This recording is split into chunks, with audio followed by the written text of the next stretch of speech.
Bueno, buenas tardes. Arrímense en los que están atrás. Así no pasamos frío. Bien, esta primera clase estará a cargo, se llama Antecedentes Históricos y Marcos Geopolíticos. Y estará a cargo del general Fabián Brown, que es licenciado en Historia, egresado de la Facultad de Filosofía, de la UBA, licenciado en Investigación Operativa, Escuela de Investigación Operativa, profesor en la Universidad de Lanús en la especialidad de Historia, Pensamiento Nacional y en carrera de Relaciones Internacionales. Bueno, le damos la bienvenida y le agradecemos a quienes hoy nos acompañan, tanto por Zoom como presencialmente. General, que usted el uso de la palabra. Muchas gracias, buenas tardes. Bueno, siempre es importante darnos un momento de reflexión cuando vamos a hablar de cuestiones como Malvinas. En definitiva, Malvinas vamos a tratar de desarrollarlo a lo largo de la clase. Es la manifestación clara, tangible del colonialismo, ¿no? Donde nos miramos cara a cara cuando en otras cuestiones que decimos el resultado de nuestra dependencia es más encubierto, subrepticio, nos cuesta a veces más individualizar la causa. Y acá tenemos la ocupación territorial, militar, la explotación de nuestros recursos por parte de una potencia extranjera de manera descarada, una potencia que es del norte de Europa, se encuentra en el Atlántico Sur, sin otro atributo, como dijeran el general Mansilla, el momento olvidado, que la fuerza, ¿no? Entonces, esto nos sirve para hacer reflexiones respecto a muchas otras cuestiones, ¿no? Que están vinculadas a este tema, a esta relación, mejor dicho,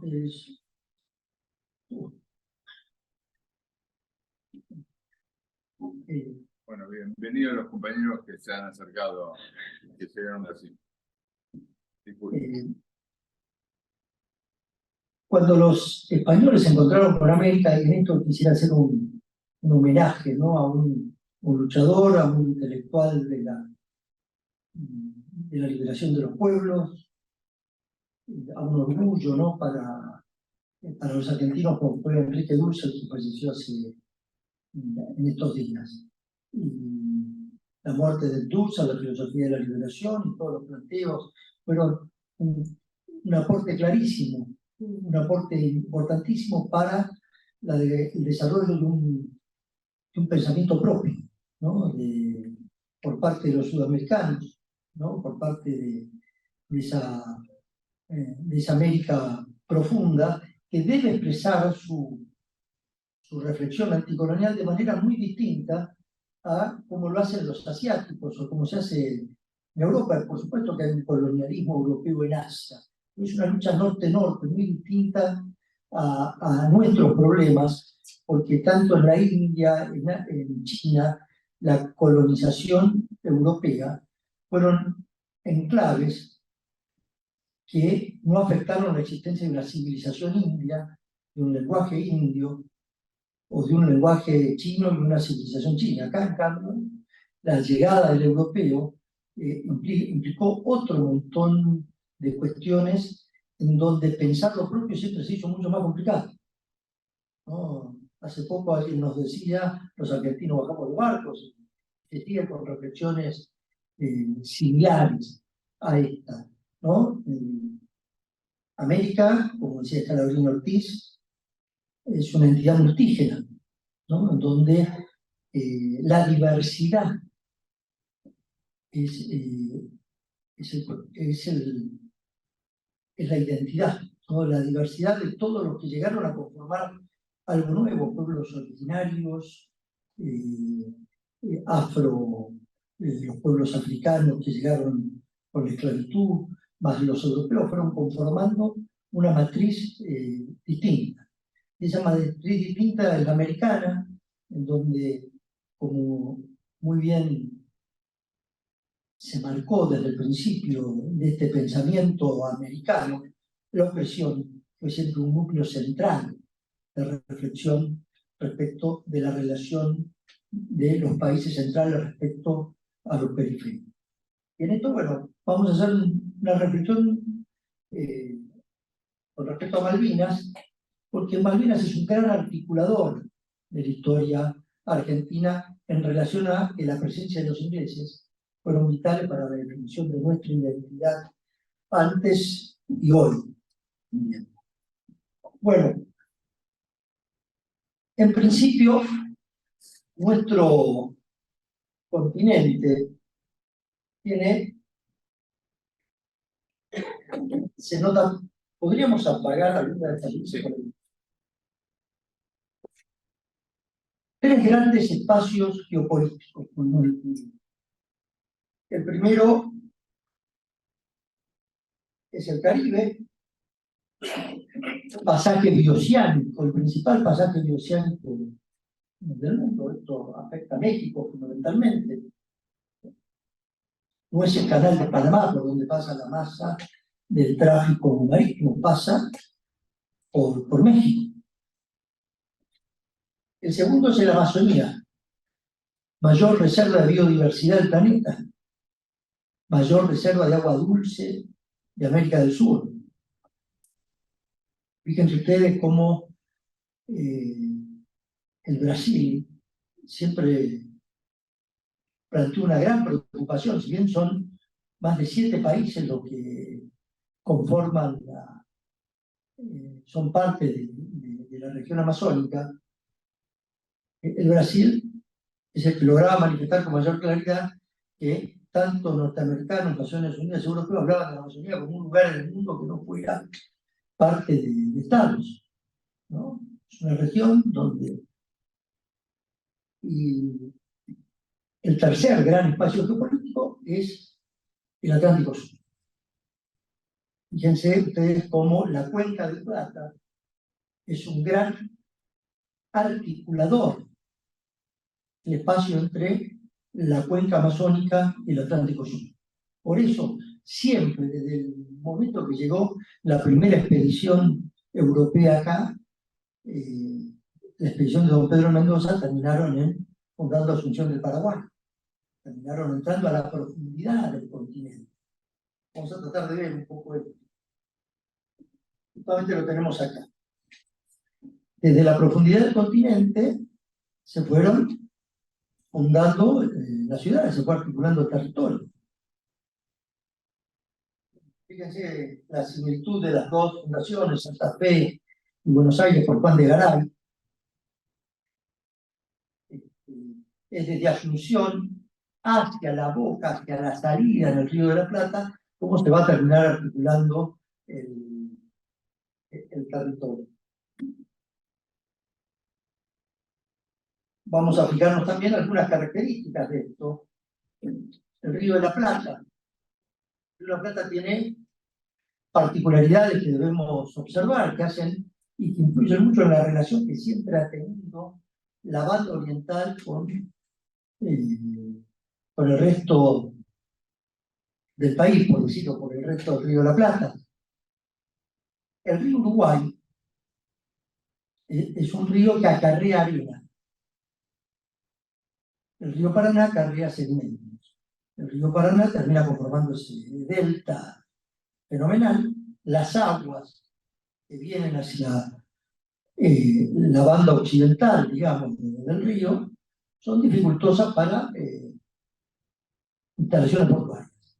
Siempre el puerto de ultramar estuvo en la banda oriental.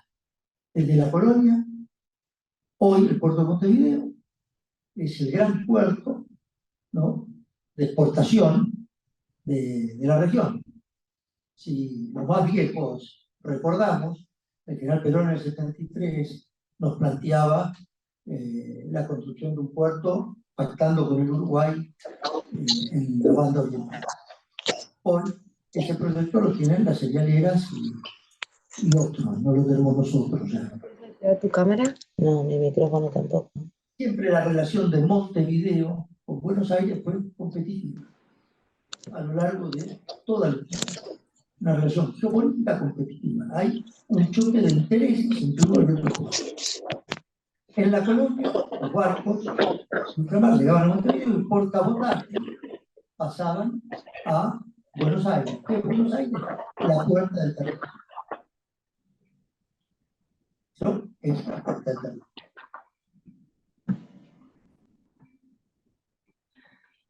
Porque El primer gran hecho fundamental en la historia argentina, yo diría fundacional de la identidad argentina, es la invasión inglesa de 1806-1807. Si bien podemos rastrear en el siglo XVIII planes ingleses y podemos rastrear intentos como la toma de Colonia del Sacramento, como la toma de la fundación de Puerto Egmont en Malvinas en el siglo XVIII, hay un montón de actividades británicas que tienen una característica. El Imperio Británico, su expansión fue siempre siguiendo lo comercial.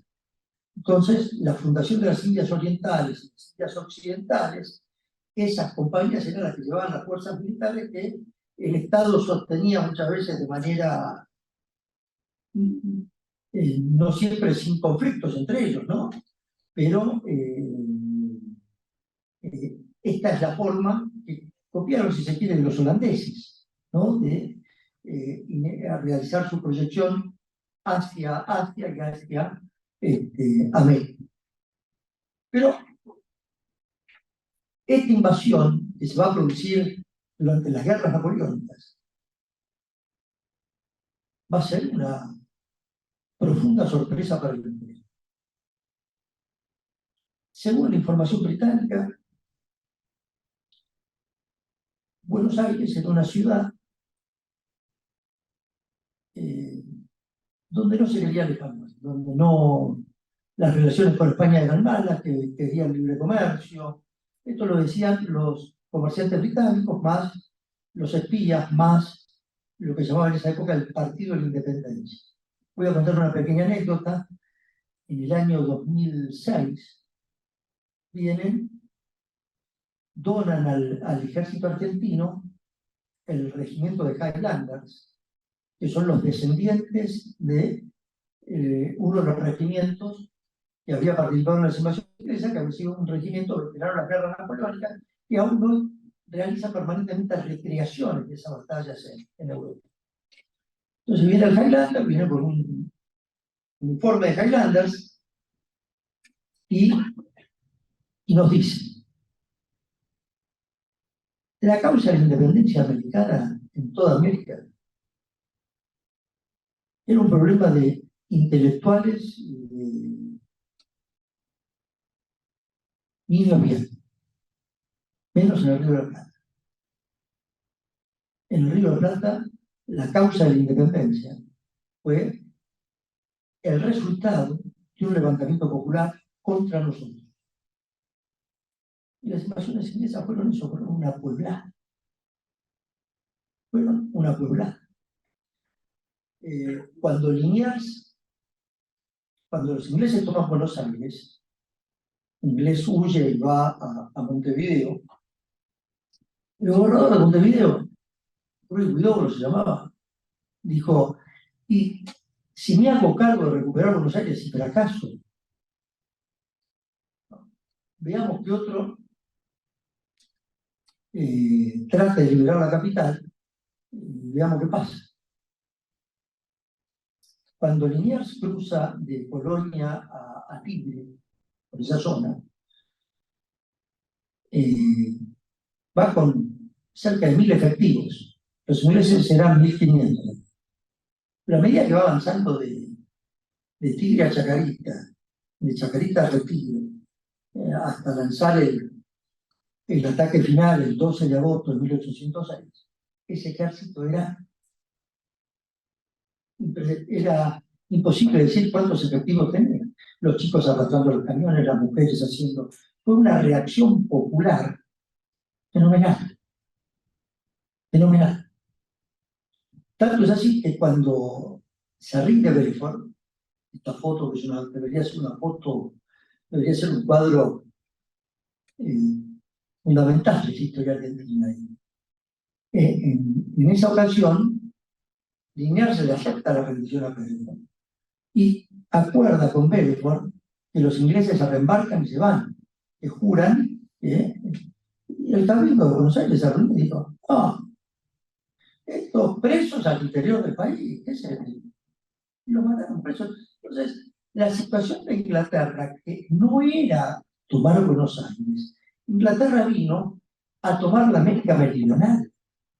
Las palabras de Whitelaw son, vengo el nombre del rey Jorge a tomar la América Meridional. Y la expedición de Whitelaw tuvo que venir a Buenos Aires a rescatar 1.500 ingleses presos. No pudieron. Y para el Imperio Español, la reconquista y la defensa fueron la revancha, la gran revancha de Trafalgar para las armas españolas. ¿Qué pasó tras la invasión? 12 de agosto, la invasión, la reconquista, 14 de agosto, Cabildo Abierto. En ese Cabildo Abierto, el pueblo de Buenos Aires decide: una, que el virrey no vuelve; dos, que va a formar un ejército de la ciudad para repeler la más que probable y razonable nueva invasión inglesa. Que el comandante de ese ejército iba a ser Santiago de Liniers. Ahora, Liniers, al convocar a la formación de ese ejército, convoca a americanos, europeos y a castas. Recuerdo que se presentaron al Cabildo de Luján, que era la única institución que había quedado en pie, más de 500 lanzas indias para pelear contra el inglés.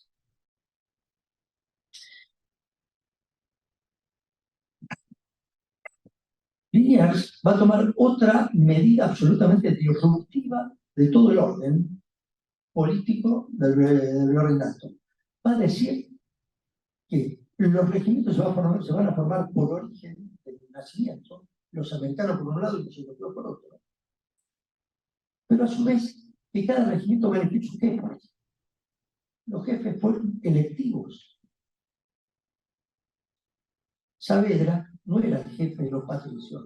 Saavedra era el referente político de un sector social que eran los nacidos en Buenos Aires. Por eso es Saavedra el que dice en 1810 no sigue el virrey. Por esa causa. O sea, lo que vamos a tener a partir de las invasiones inglesas es el inicio de una movilización popular que se va a dar en términos de milicias populares. Estas milicias que se movilizan con las invasiones no dejan las armas. Y son las que en 1810 sostienen el nuevo gobierno. Ya no es el ejército español. Ya no es un ejército español. No era un ejército que respondiera a una metrópoli que aparte cada vez existía menos.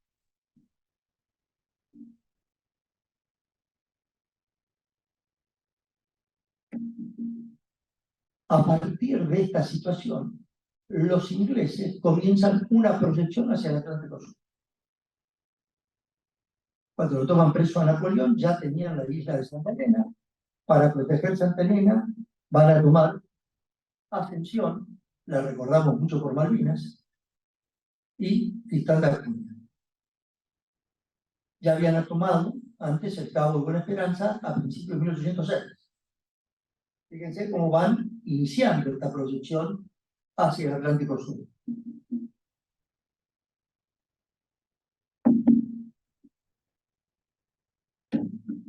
Vamos a ver esto que dije de la movilización popular.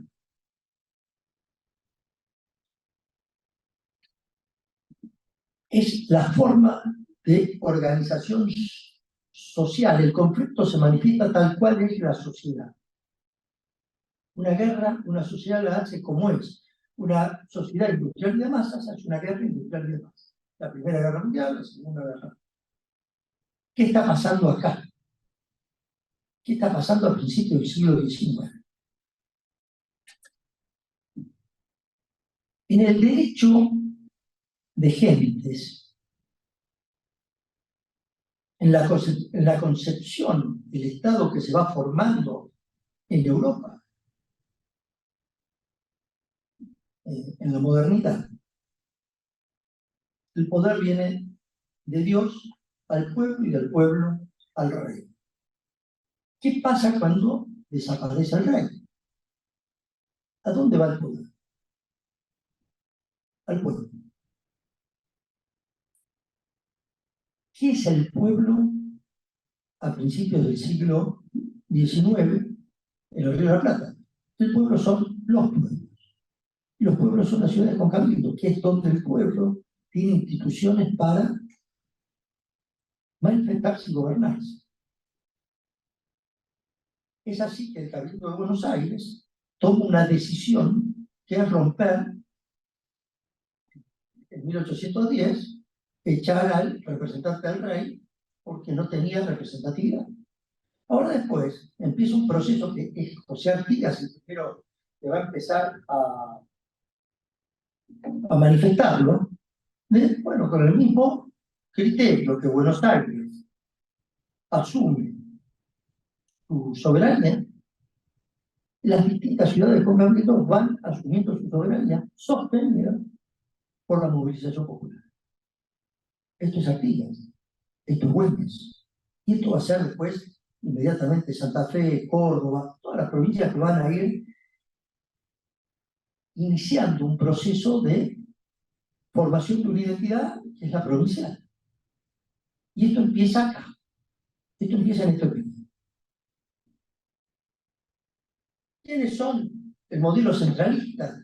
Hay una capital, desde la capital se eligen los gobernadores para gobernar el territorio. Es el modelo borbónico, es el modelo del virrey.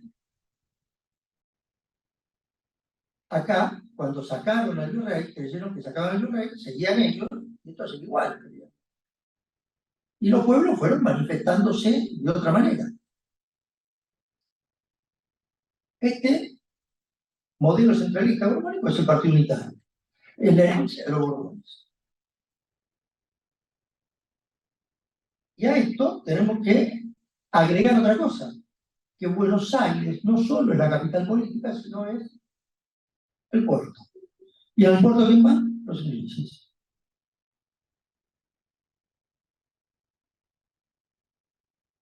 ¿Quién fue el arquetipo de este modelo? Bernardino Rivadavia. Primer empréstito con Navalny en 1825. Frente a este modelo surge este otro que le describía, producto de la emergencia de los pueblos como actores. Y este modelo es el autonomista.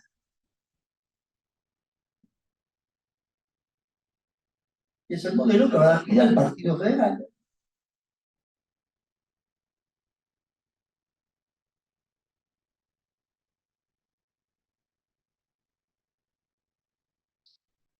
Cuyo primer gran referente en esto es José Artigas. Ahora, agrego un tema conceptual acá. El artiguismo, como Dorrego, como Juan Manuel de Rosas después,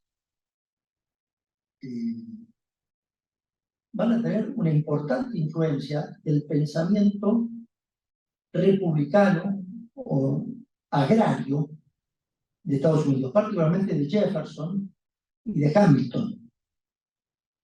En Artigas está claro esto, repúblicas agrarias. Y fíjense que en el pensamiento norteamericano, de la Confederación Norteamericana, la barbarie es la ciudad. Civilización y barbarie. Sarmiento, ¿dónde está la barbarie? En el campo. ¿No? Los formadores de la nación van a decir, son las campañas. O sea, tenemos cambiado los... Entonces, va a haber un pensamiento que es la confederación, ¿no? Que van a tener en el republicanismo agrario un modelo. Lo va a expresar Rosas con toda claridad en la Carta de la Hacienda de Figueroa cuando diga, bueno, organizamos el país. Dice, no, mire, para organizar el país primero se tienen que organizar las provincias. No podemos organizar el país si no están las partes organizadas.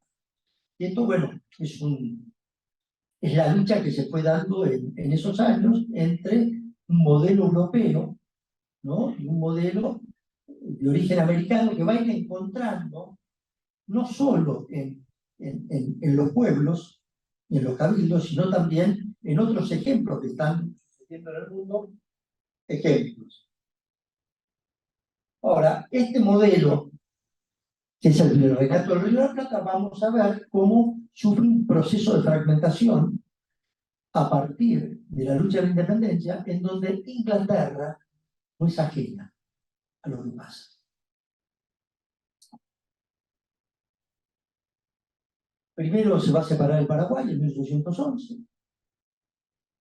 En 1825, Sucre recupera todo el territorio del Alto Perú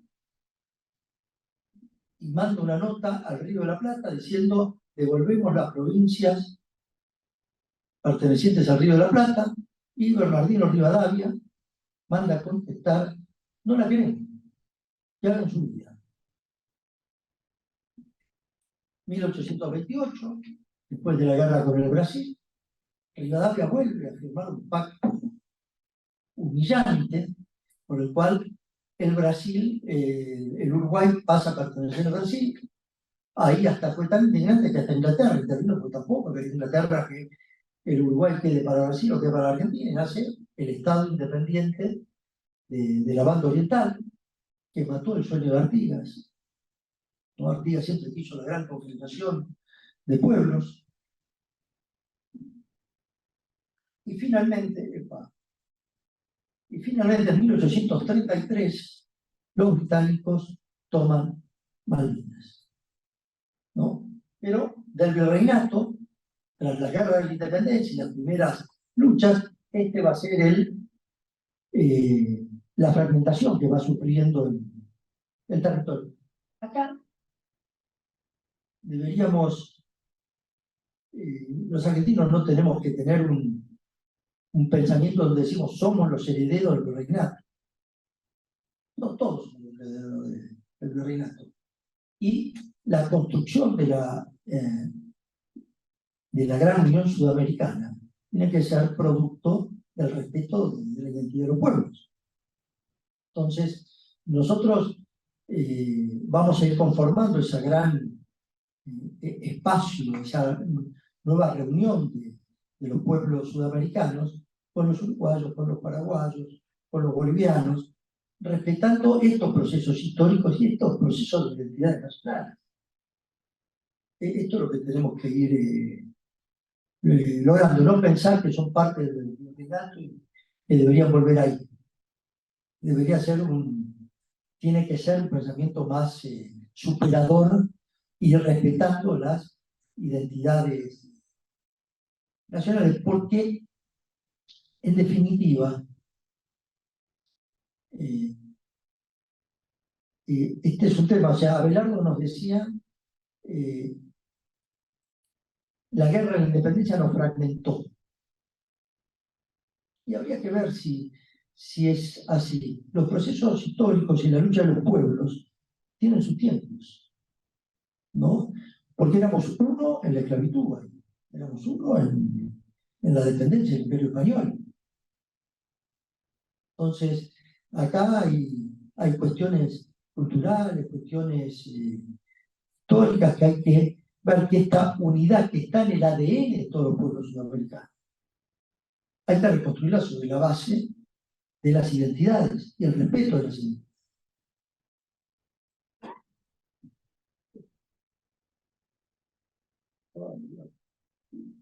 Bueno, el otro gran hito histórico en el Río de la Plata con los británicos es la Guerra del Paraná, librada entre 1845 y 1847, con tratados firmados en 1849 y 1850. Esta guerra, que se libró frente a la alianza de Francia e Inglaterra juntas, expuso al país a su fragmentación. O sea, la voluntad, el coraje con que se enfrentó este desafío se llevaba puesto a todo el litoral argentino. Y la idea era armar el Gran Uruguay con Fructuoso Rivera y el estado de Río Grande do Sul. Es decir, esto fue una gran maniobra geopolítica francesa, básicamente, para separar esto de acá. Los franceses tenían, esto fue más o menos así, cuando se produce la revolución de los farrapos en el estado de Río Grande, ahí llegan muchos exilados italianos masinistas, con Garibaldi. Estos garibaldinos masinistas son su aliado en Europa frente contra Austria, Francia. Cuando ellos llegan, derrotado Bento González, a Montevideo, cae Francia con una flota. Y acá, ellos que luchaban por la liberación de su patria no entienden que acá Francia no es el aliado europeo. Francia acá es una potencia colonial. Es distinta a la concepción y se enfrentan a Rosas desde un liberalismo que para Europa podía dar, pero para América no era el tema. Se conforma esa alianza de Francia con los exilados a partir de estos grupos de italianos que van a tener una gran influencia en lo que sigue en nuestra historia.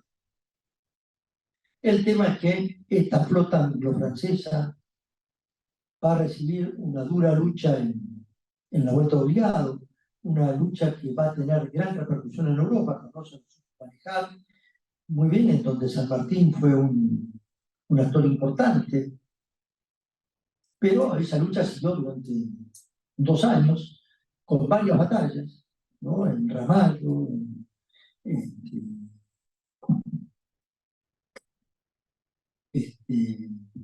¿cómo se llama? En Santa Fe, cerca de Rosario, Punta Quebracho, donde ahí recibieron una gran paliza la flota anglo-francesa.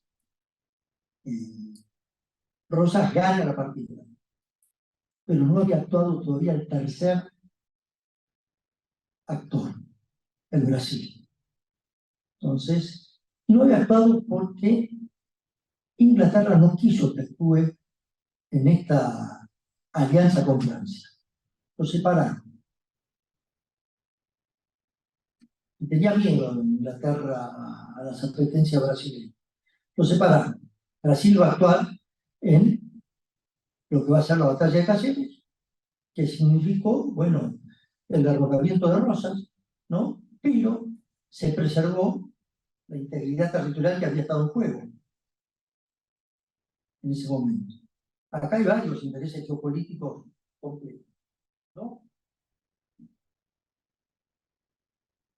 Si bien la propia Constitución del 53 va a asegurar la libertad de navegación del río Paraná.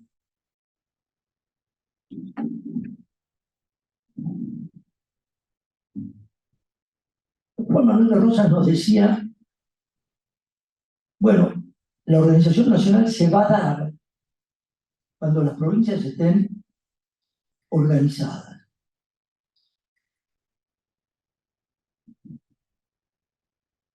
Rosas es derrocado en el 52 y la unidad nacional no se va a lograr en la práctica hasta 1800. O sea, Rosas, desde el punto de las cartas que le mando Urquiza diciéndole esto no va a andar, se cumplió todo. Cuando en 1879 se produce la expedición, famosa expedición al desierto, Vamos a ver un poquito, una reflexión, alguna reflexión sobre esto.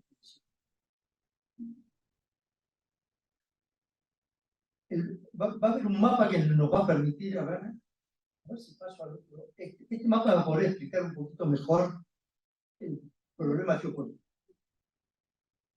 Nosotros tenemos que hay una comandancia española en Malvinas desde el año 1767. Posteriormente tenemos Carmen de Patagones de 1779. ¿Sí? Estas son las dos grandes poblaciones que se proyectan hacia el Atlántico. Como dijimos, 1833 los ingleses ocupan Malvinas y en 1842 los chilenos fundan Puerto Bulnes,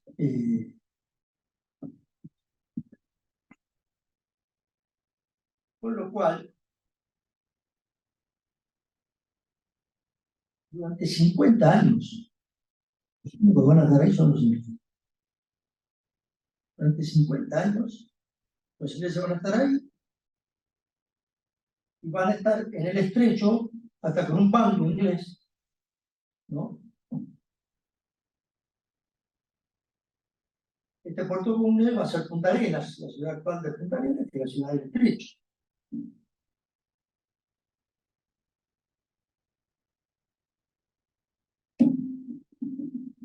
Pregunta, se dan una serie de guerras, ¿no?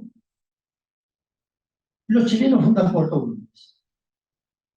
Y en 1874 los chilenos le reclaman a la Argentina soberanía hasta el río Santa Cruz, en lo que es el actual Santa Cruz. La Argentina lo único que tenía por ahí dando vueltas era el comandante Piedrabuena, que había instalado algo, pero no había delicado nada. Nada.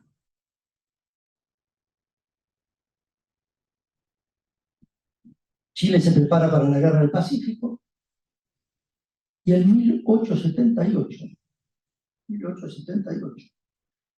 los chilenos se presentan en Buenos Aires diciendo: si Argentina no se alía con Perú y Bolivia, Chile renuncia a la Patagonia. La Argentina, que había votado en el Congreso la alianza con Perú y Bolivia, da un paso al costado, se realiza la Guerra del Pacífico y la Argentina realiza la expedición al desierto. No es raro.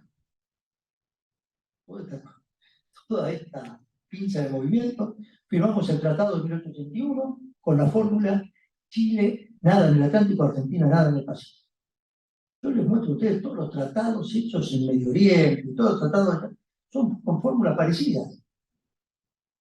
O sea, la geopolítica británica determinó: Chile va a ser minera y va a aportar minerales de toda esta región, la Argentina va a ser agropecuaria y va a aportar. Estamos construyendo ya desde 1845, teníamos ya barcos a vapor en esa flota que se metió por el río Paraná.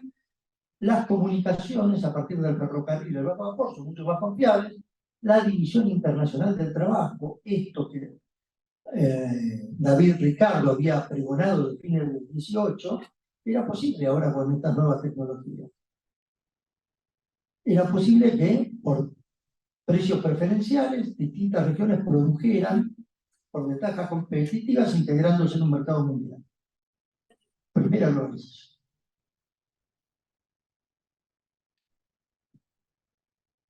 Esto que estamos viendo fue la expedición al desierto y todo lo que vimos, la Guerra del Pacífico, la Guerra del Paraguay, son parte de esa geopolítica británica de la División Internacional del Trabajo. Pero la Argentina va comenzando a hacer un desarrollo humano de la zona. Funda Ushuaia, funda Río Gallegos, comienzan las actividades productivas con la oveja en la Patagonia. y se va a fundar en 1900 Puerto Belgrano, primer puerto de aguas profundas que mira al Atlántico. Y para colmo, se funda Comodoro Rivadavia, que buscaba una salida a las producciones del Alto Valle del río Senga, y buscando agua encuentran petróleo, 1907.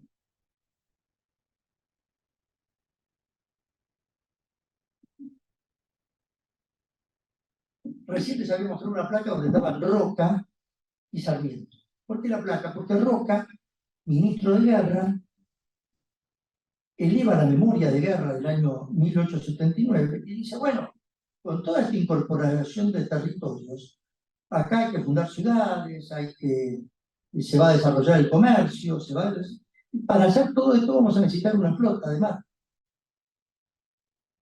Memoria de 1879.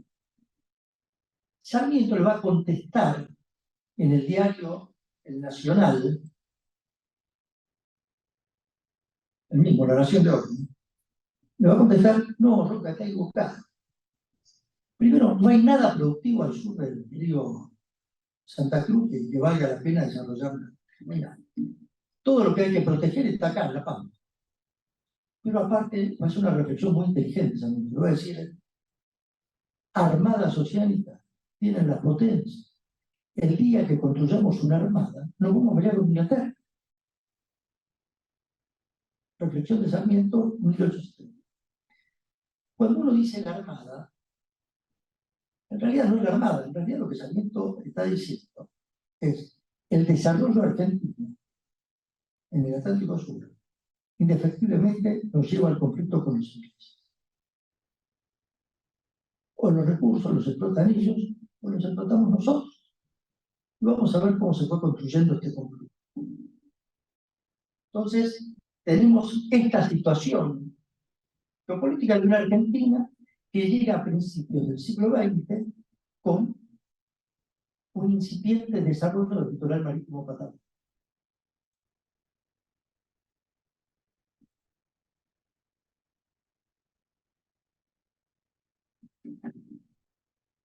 Fines de 1902, llega un noruego, Nordager. Cuesta mucho aprenderle el apellido, lo aseguro, tienen que valorarlo. No hay una consonante, una vocal en ningún lado. Con un barco en la Antártica y propone, con la intención de hacerlo la primera invernada en la Antártica. Acá estaba el Perito Moreno, gran entusiasta de todos los temas vinculados a la exploración territorial. Se genera un buen clima de apoyo, y el gobierno argentino le dice, sí, pero tiene que llevar una argentina. Y en la expedición entra un joven de 22 años, José María Sobral, que era meteorólogo, un marino, era meteorólogo. El asunto que Sobral termina en el Antártico y parten a hacer la primera invernada. El Antártico tenía que dejarlos a los que iban a hacer invernada y volver para buscarlos al otro año. Cuando está volviendo el Antártico, naufraga. Bueno, en Buenos Aires no llega el Antártico, se preocupan, no tenían con qué ir, entonces acondicionan la corbeta Uruguay y lo mandan al capitán de navío Irizar, actual nombre de nuestro rompehielos, a que al rescate. Sale la corbeta Uruguay y la corbeta Uruguay logra rescatar a los que invanaban, a todos los náufragos que habían quedado por ahí. Los noruegos, chochos con la Argentina. Pero volvamos a las pobladas. Cuando llega la corbeta Uruguay al puerto de Buenos Aires, con los náufragos, había más de 100.000 personas esperándolo. Esto es importante, cómo se construye en el imaginario colectivo un espacio. Cómo se van adquiriendo experiencias y cómo uno se va apropiando de lo que es un espacio emocional. Cómo se va construyendo ese sur, cómo se va construyendo esa Antártida. ¿No? Esto no es solo un problema de cartografías, es también una construcción social, fundamentalmente. Cómo pensamos el mapa es una construcción social.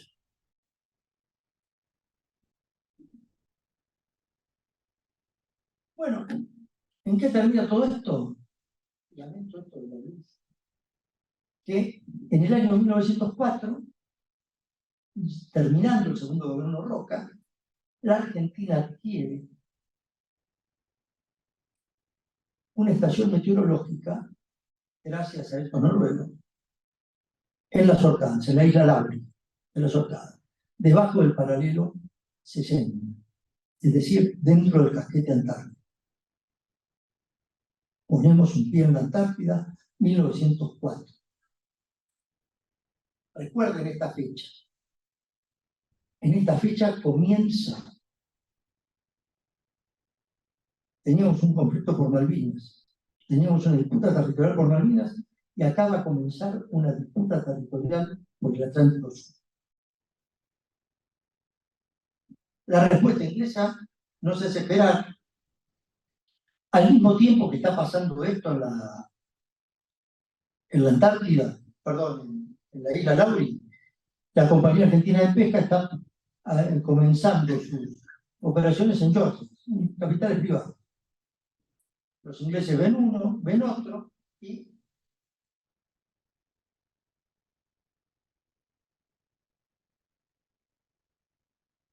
en el año 1908 decretan el sector antártico británico. O sea, le dicen al mundo, no insistan chilenos, argentinos, todo esto es inglés. Entre el paralelo 50, los meridianos 20 y 80, todo británico.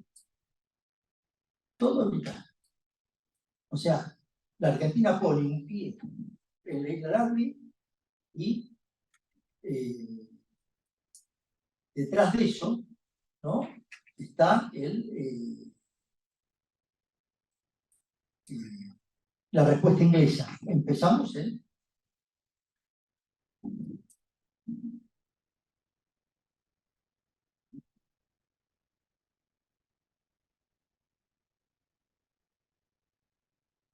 entusiasmado.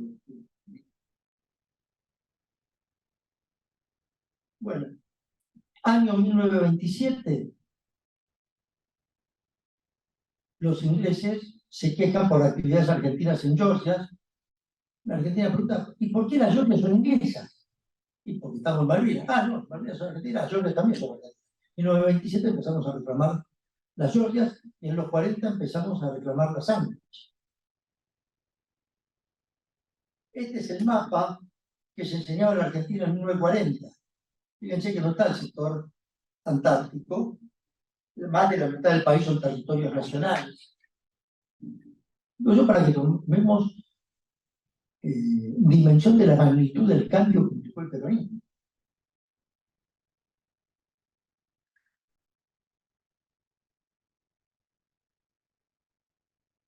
El general Perón asume en 1946,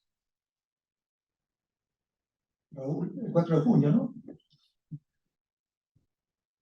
Asume en 1946 y en septiembre del 46 decreta el sector antártico argentino. ¿Qué quiere decir esto? La Argentina le está diciendo a los ingleses, no nos peleamos por Malvinas, nos peleamos por todo el Atlántico Sur, nos peleamos porque los europeos no tienen nada que hacer acá. Y los únicos legítimos que pueden aspirar a tener territorio en este lugar son los chilenos y los argentinos. Esta es la declaración que hace el presidente Perón. No solo dice esto es argentino, sino que la Constitución del 49 va a editar por primera vez el mapa bicontinental. Y luego dicen los argentinos, este es el mapa del país. Entonces, los cordobeses que tenían el monumento al centro del país en Córdoba van a tener que cambiarlo y llevarlo a Tierra del Fuego.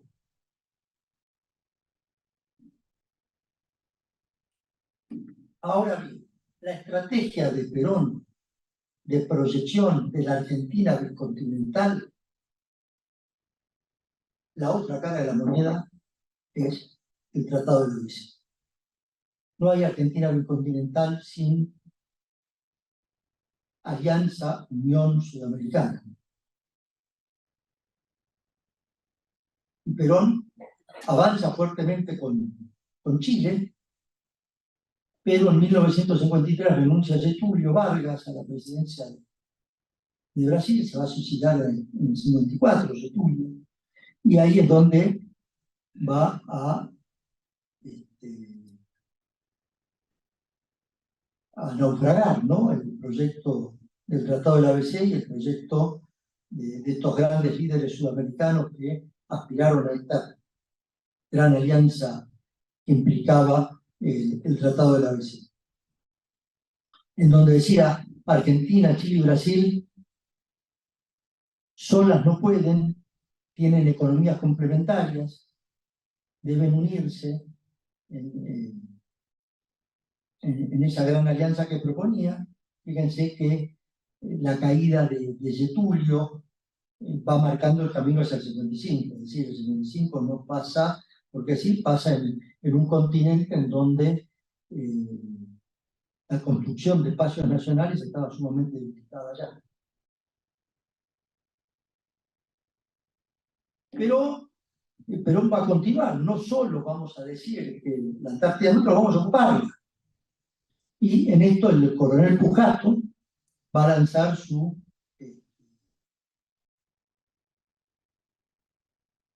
plan, el plan Pujato de ocupación de la Antártida. Va a viajar a Canadá, a Groenlandia, va a hacer cursos de frío, va a comprar perros, trineos, va a adiestrar una dotación, y en el año 51 va a fundar la base San Martín, en el 52 la base Esperanza, en el 55 la base Belgrano, ¿no? Que son estas bases, ¿no? Con las que va a trabajar Pujato. En el 50, perdón, un tema, entre el 45 hasta el 55, diría hasta el 59, hasta el Tratado Antártico, la relación de Inglaterra y Argentina en el Atlántico Sur fue violenta. Violenta. Con acciones violentas. La Argentina movilizó la Armada varias veces por el tema pesca. Los ingleses tomaron presos a suboficiales, destacamentos nuestros ahí. Fue de un lado y del otro, contra argentinos y chilenos.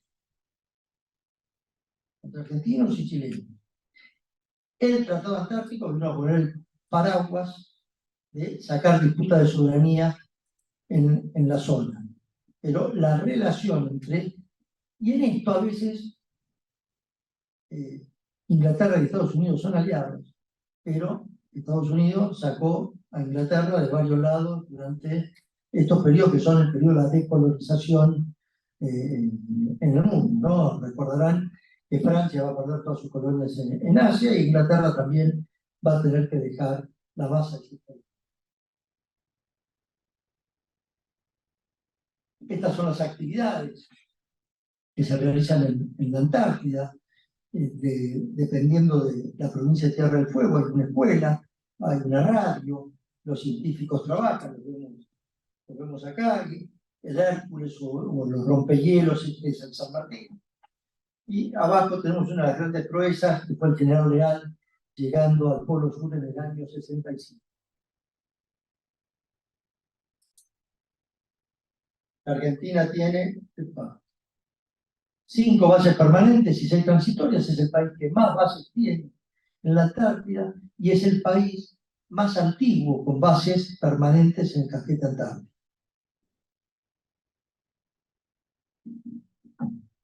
Como les decía recién, Naciones Unidas va a partir de principios de los 60 a comenzar con el Comité de Descolonización,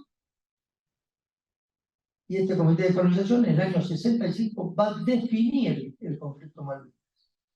O sea, cuando escuchamos nosotros acá a funcionarios o candidatos de distintos lados a hablar del tema Malvinas, no, las Malvinas son inglesas, hay que discutir el tema del hotel, pero Naciones Unidas ya lo definió con toda la letra. Es un problema colonial, no existe el pueblo kelta. El único pueblo afectado en su derecho a la autodeterminación es el pueblo argentino, que le es negado parte de su territorio. Pero esto es una resolución de Naciones Unidas que obliga a las partes a negociar reiteradamente. Por eso cuando aparecen estos personajes hablando sobre cosas que están ya legisladas y sancionadas, a lo cual, por supuesto, Inglaterra siempre hizo caso omiso a estas declaraciones y resoluciones de Naciones Unidas.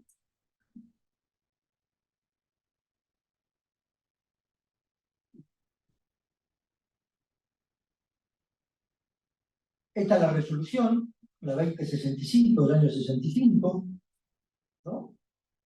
Y acá se va a iniciar un periodo de más de 10 años en donde Argentina y Gran Bretaña van a hablar de soberanía a partir de la resolución, ¿no?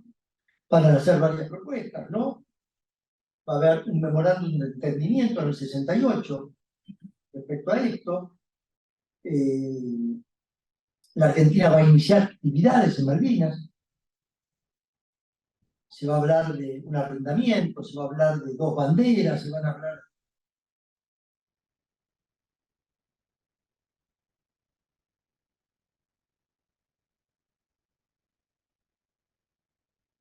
de cooperación, se va a instalar LADE, líneas aéreas del Estado, va a tener vuelos entre el continente y las islas, se va a instalar IPF, vamos a hacer una pista de aterrizaje en las islas. Y esta señora que ven allá, una maestra que va a enseñar castellano a las islas. También se habló de darle documentos argentinos a los Kelper. Se fue avanzando. En el 74, durante el gobierno del general Perón, se va a avanzar mucho en el condominio. Se va a avanzar mucho en este tema.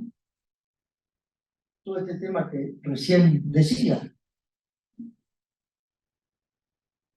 Pero de repente, a fines del 75, los ingleses deciden mandar a Lord Shackleton con un barco de Endurance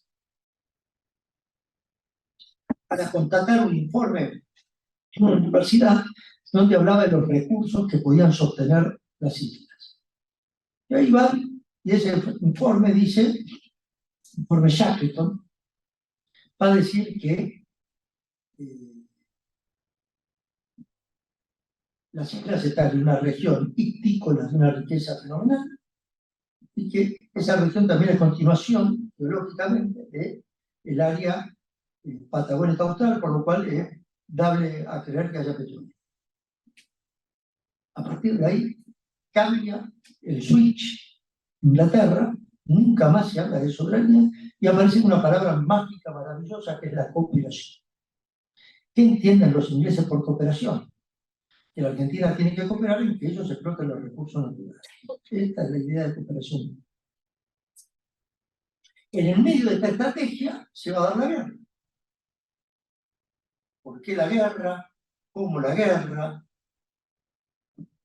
El tema, no vamos a tocar el tema de la guerra acá, porque no vamos más. Pero no es que el Acuerdo de Madrid cambie la posición inglesa. La posición inglesa ya la había cambiado en el 75-76 con el informe Shackleton.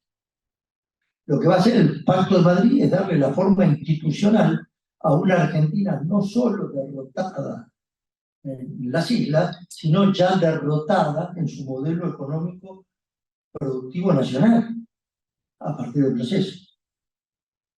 O sea, la derrota argentina es muy profunda, no solo en Malvinas, sino tenemos el plan Martínez de Oro, nos deja no solo con un país que empezó a desindustrializarse, sino que lo deja endeudado. O sea, todo esto que hablamos.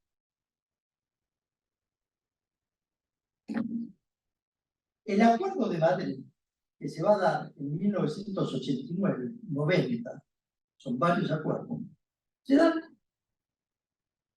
en un combo de leyes que dicta la Argentina que desregulan la economía argentina absolutamente.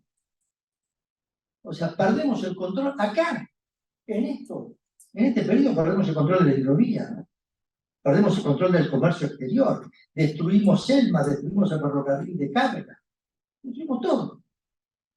Destruimos todo. O sea, no es que el Acuerdo de Madrid genera tal cosa. Hay un combo de leyes, acuerdos y cosas que generan un país que no controla sus recursos ni va a controlar su economía, ¿no?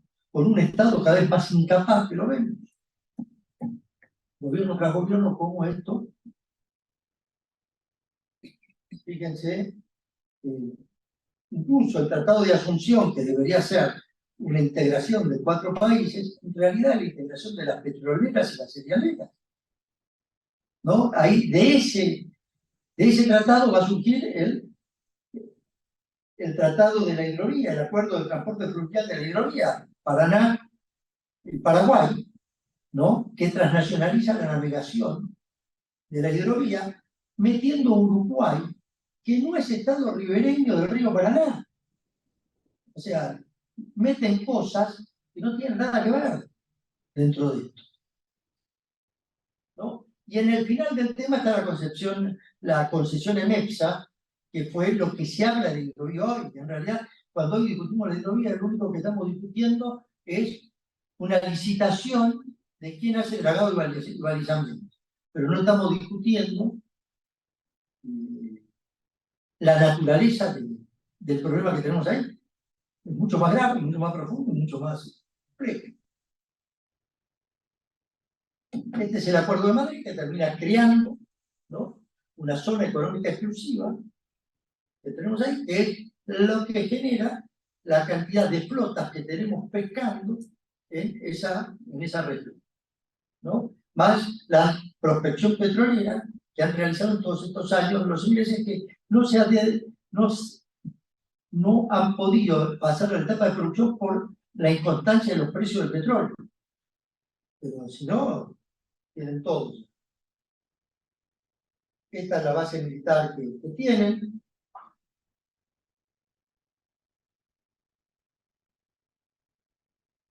Dos pistas de aterrizaje. Con estos aviones de la OTAN son el mayor poder militar en el Atlántico Sur, con una escuadrilla, no con más. Helicópteros y misiles. Bueno, recordamos que en el 91 se declara la provincia de Tierra del Fuego, ¿no?, con el mismo territorio que tenía el territorio nacional de Tierra del Fuego, e islas del Atlántico Sur.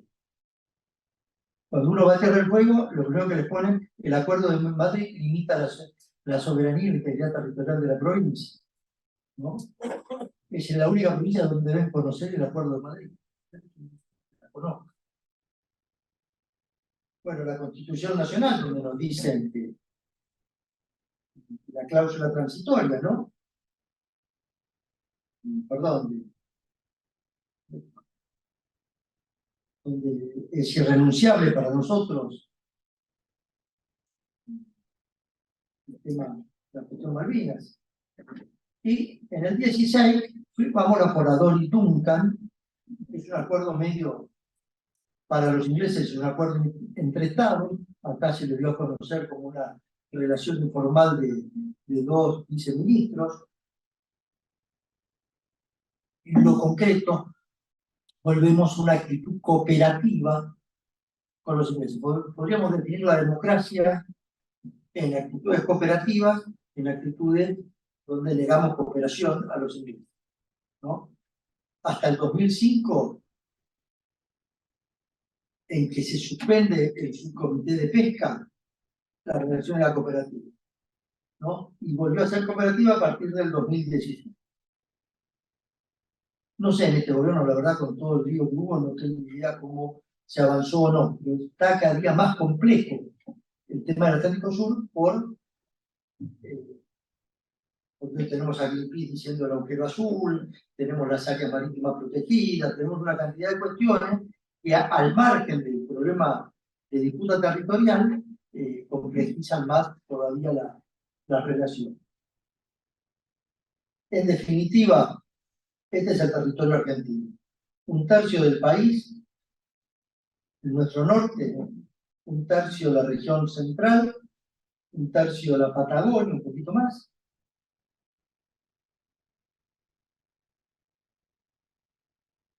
Un espacio en litigio con Gran Bretaña y un espacio en el freezer de discusión de soberanía por el Tratado Antártico. En el 30% norte está el 30% de la población. En el 30% central está el 65% de la población. En la Patagonia tenemos el 5% de la población. Ahí es donde está Vaca Muerta, ahí es donde está el lago Escondido, ahí es donde están las áreas de pesca, ¿no? Que tenemos ahí donde está la base pesquera. Es decir, la falta de desarrollo humano que nosotros tenemos en la Patagonia es nuestra mayor vulnerabilidad.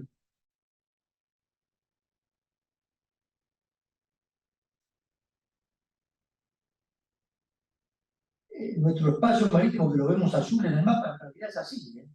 Es un espacio de biodiversidad fenomenal, donde estos son los barcos factorías y son los especímenes, los más buscados, el calamar ilex, que es el más identificado en la zona, la merluza negra, el mejillón, el langostino, ¿no? Y la merluza negra, que es un espécimen raro que lo sacan mucho los europeos. Estos son las flotas de pesca en los mares, ¿no?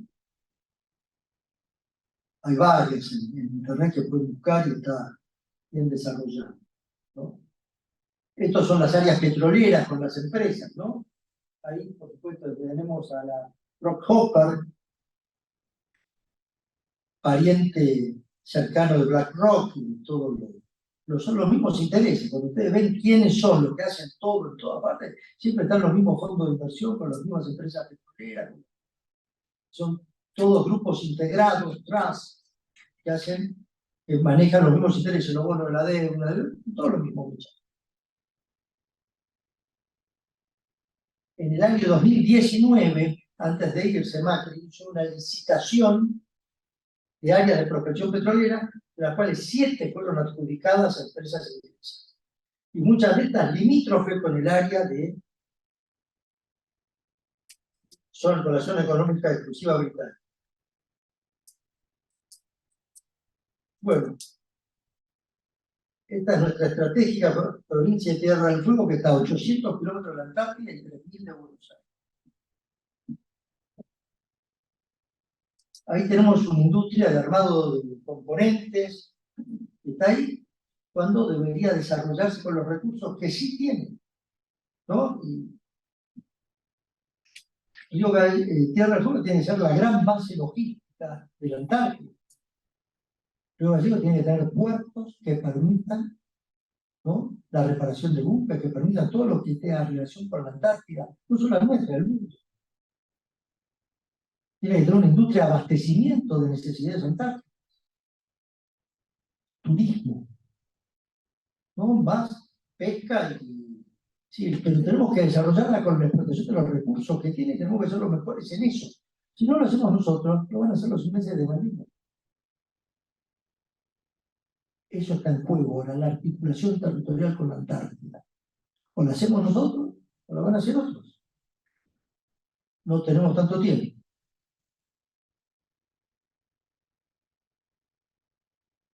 Un segundo, una reflexión con la hidrovía, nada más, ya hemos hablado por ahí.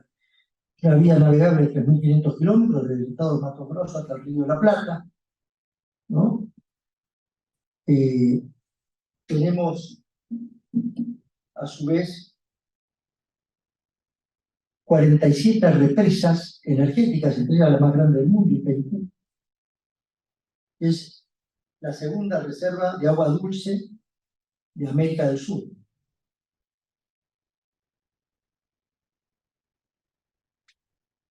Por ahí sale el 60% de la proteína vegetal del mundo. ¿Saben quién tiene el otro 40% de la proteína vegetal del mundo? Estados Unidos.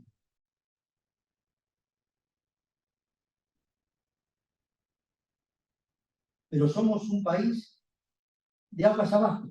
No controlamos el agua que corre por la hidrovía, la controlan otros. Eso nos obliga a negociar, pactar con Brasil. Tenemos que estar cerca de Brasil, no podemos estar peleados con Brasil. Ellos tienen la canilla.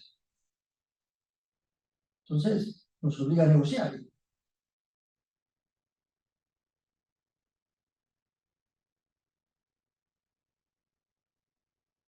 Perdón, este es el famoso canal Magdalena que tanto se habla. Hoy, por el río de la Plata, es un río muy bajo, como decía, lleno de acarreos fluviales. Se navega por canales, no se navega. Estos canales son como autopistas. Las autopistas que están hechas nos llevan a Montevideo porque se sale por el norte del río de la Plata. Lo que se pretende es hacer un canal hacia el sur que permita. Ahora bien, nosotros vamos a hacer el canal Magdalena, que estaría bárbaro hacer. Estaría bárbaro hacer. Pero no es la liberación nacional. La liberación nacional es cuando controlemos el comercio exterior. Porque por la autopista va el barco o el camión de Maersk, va el camión de tal, que no lo controlamos nosotros ni lo regulamos. O sea, ¿es bueno hacerlo? Es bueno, como es bueno hacer cualquier autopista. Pero el problema acá es el sistema de funcionamiento del comercio exterior.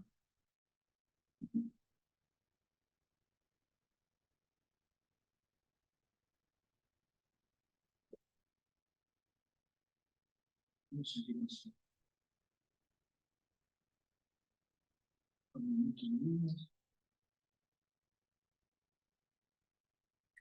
Se me fue el del bicho. Está mal Ha aparecido. ¿eh? Había aparecido. Sí, ya sé. Este es otro tema importante. ¿Cuáles son nuestros puertos? ¿No? Barranqueras, en el norte.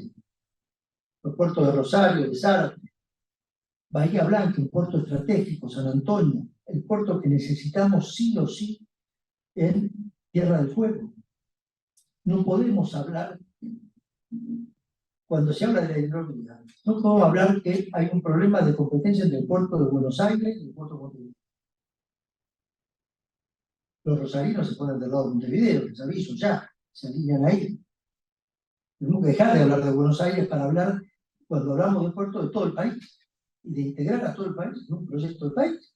No, que los problemas son los intereses del puerto de Buenos Aires. El puerto de Buenos Aires se creó el puerto de Ensenada y nunca pudo funcionar. No logramos que se pongan de acuerdo en cómo llevar las cosas. Ahora, ¿cuál es el puerto natural de aguas oceánicas que tenemos? Desde Bahía Blanca para el sur, que Ken también podría ser. Pero tenemos que tener gran parte de la salida de nuestra producción por el puerto de Bahía Blanca o Quequén. ¿Por qué? Primero porque es un puerto natural, porque es un desastre dragar el río de la Plata para que pase el Panamax hasta dónde se va a dragar. Eso. Pero también que no somos los dueños del agua. Tuvimos durante la pandemia que los puertos de Santa Fe y de Rosario no tenían agua. Entonces tenemos que tener la salida por Bahía Blanca de gran parte de nuestro territorio, del sur de Córdoba, del oeste de la provincia de Buenos Aires, de La Pampa, de todo ese sector, más la Patagonia. Reactivar los ferrocarriles de carga necesarios para ellos. Pero tenemos que pensar el país integralmente. No podemos pensar Buenos Aires nada más.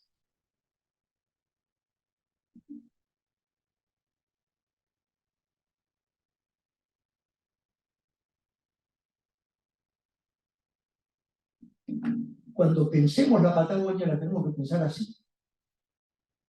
La tenemos que pensar en la explotación de los recursos. No necesitamos un ferrocarril a la Patagonia.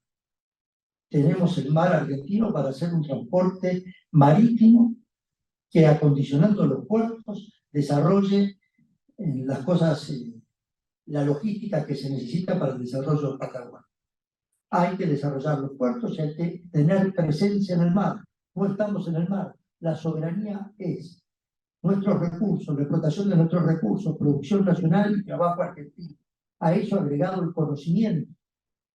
Después pondremos las Fuerzas Armadas para proteger eso.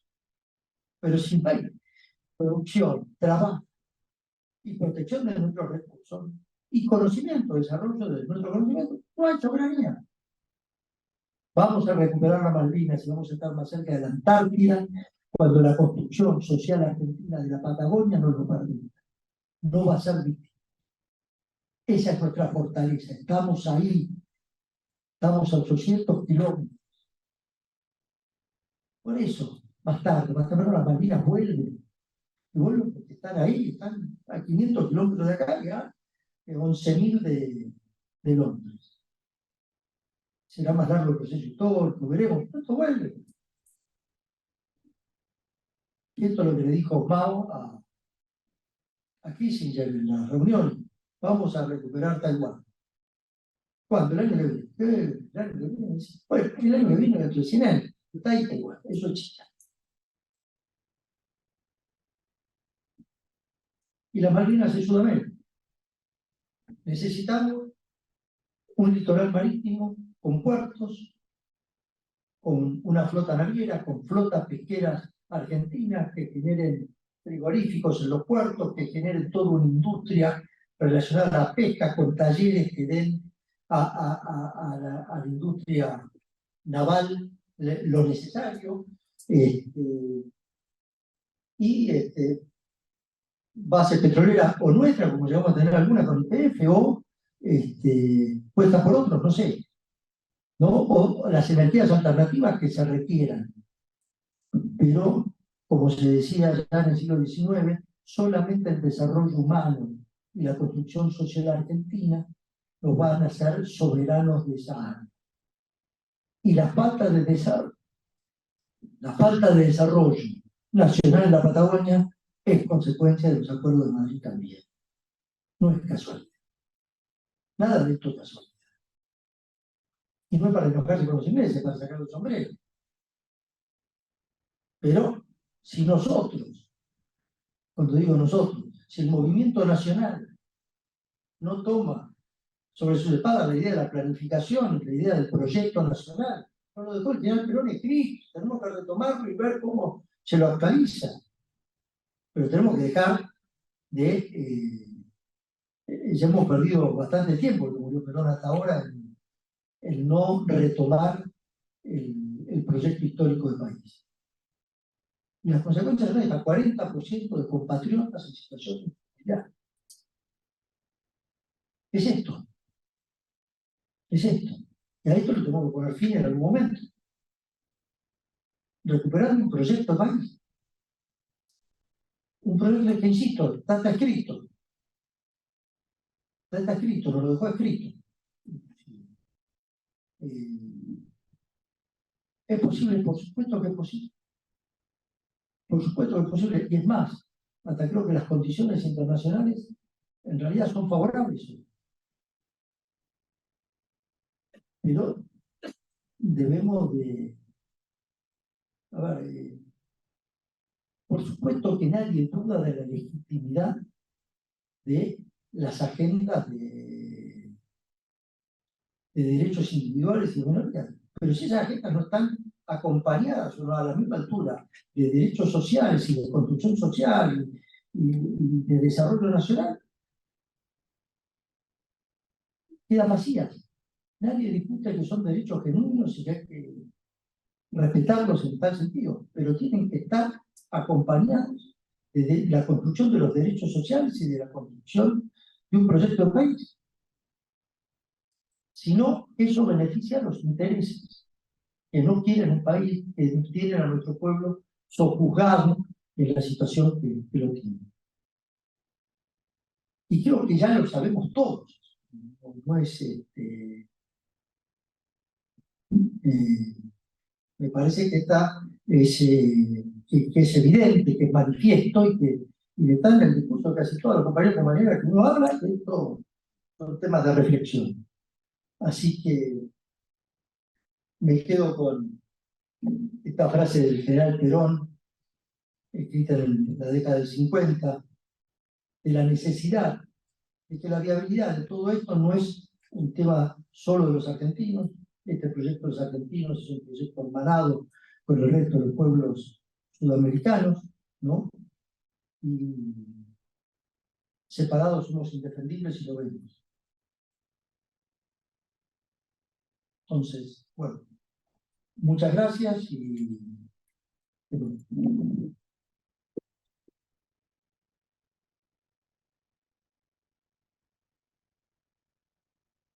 Bueno, gracias a los compañeros que nos están haciendo el aguante hasta esta hora.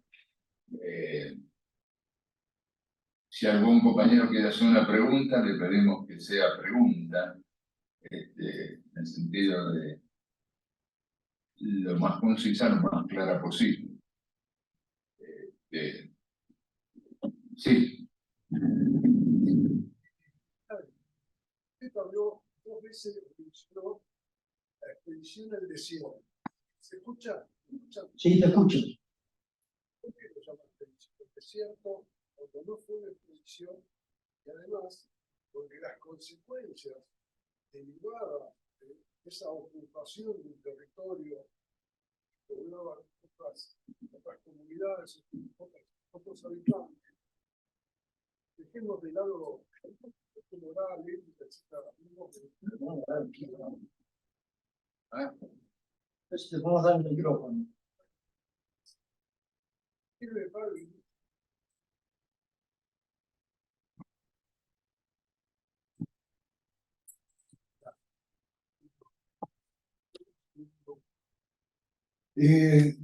Le comentaba, porque usted 2 o 3 veces habló de expedición al desierto cuando no fue una expedición, sino que fue una conquista, pero que más allá del tema moral, ético, etcétera, etcétera, dejémoslo de lado, derivó en una apropiación de gran parte del territorio ocupado por pueblos originarios, del cual se constituyó una oligarquía territorial, que es uno de los temas estructurales en la Argentina por el cual la Argentina está trabada, uno de los tantos.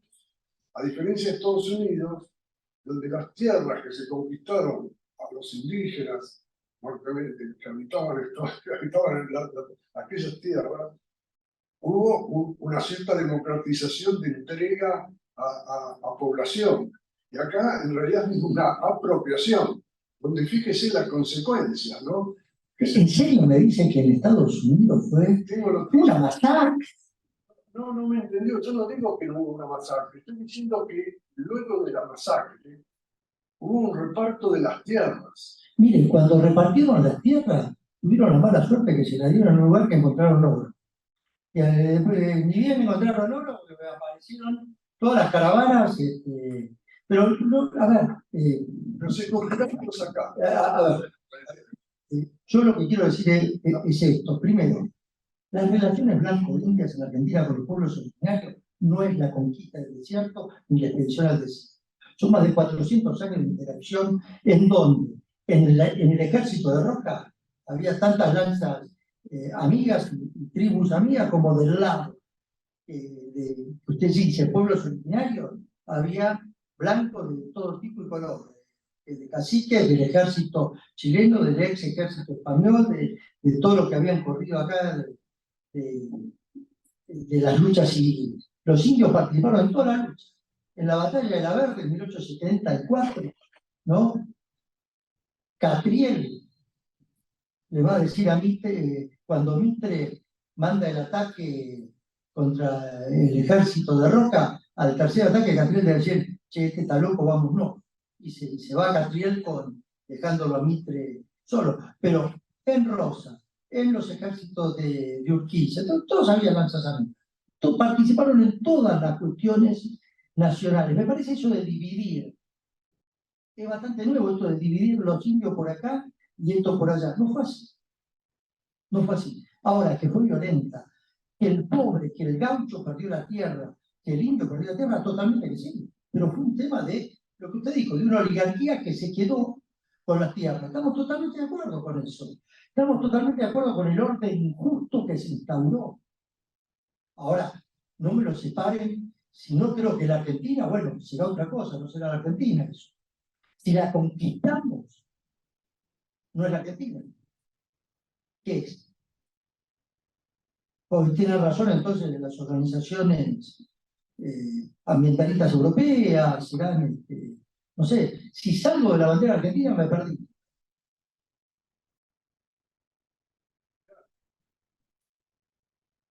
Usted se desvió un poco, porque uno planteó el tema de los pueblos originarios.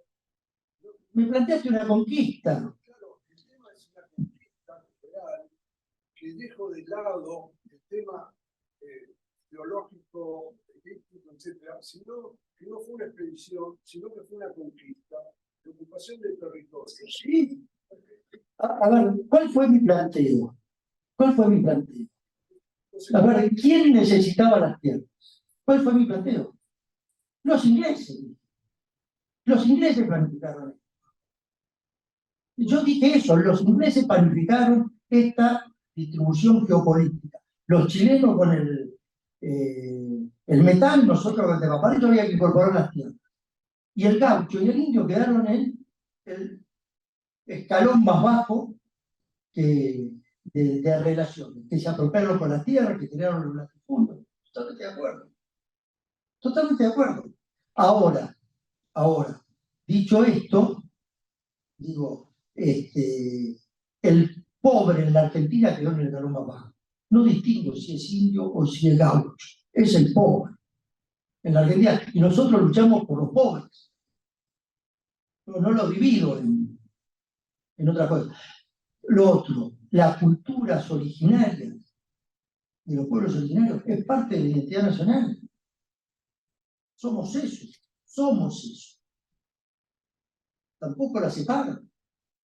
El wichi, el mapuche, cuando me dicen el mapuche es chileno, digo, están equivocados. Es recontra argentino. Y me lo dicen, no, vino en el siglo XVIII. Ay, vos viniste a finales del siglo XX y sos argentino, pero él no. Por supuesto.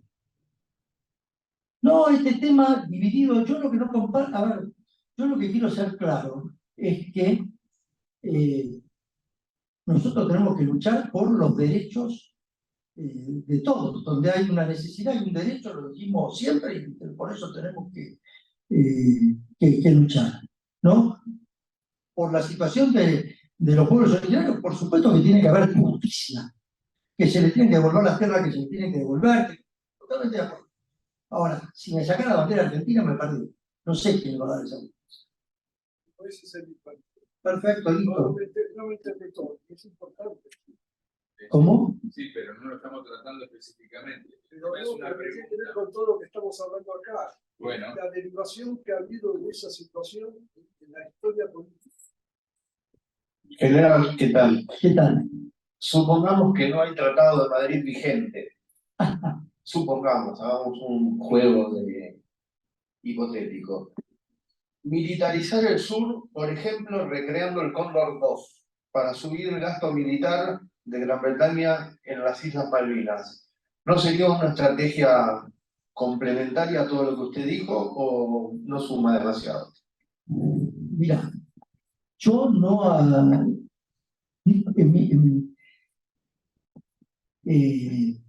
para mí no sería necesario. Te digo por qué. Sí creo que la Argentina tiene que reactivar su industria espacial. Si nosotros tenemos la capacidad de meter un satélite en el espacio, tenemos la capacidad de hacer el cóndor. Entonces no necesitamos eso.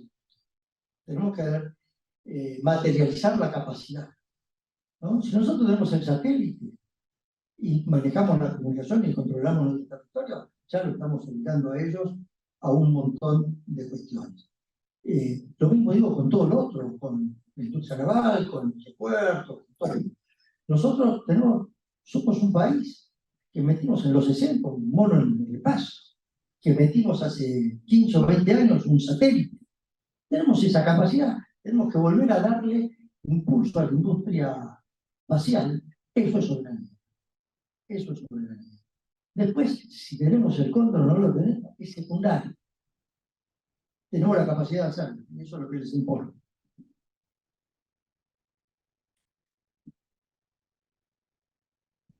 Bueno, estamos ya sobre la hora. Le agradecemos la presencia, le pedimos que nos acompañes en la próxima jornada. Un segundito. Voy a leer el aviso para la próxima jornada, que como todas las cosas las tenemos en el celular.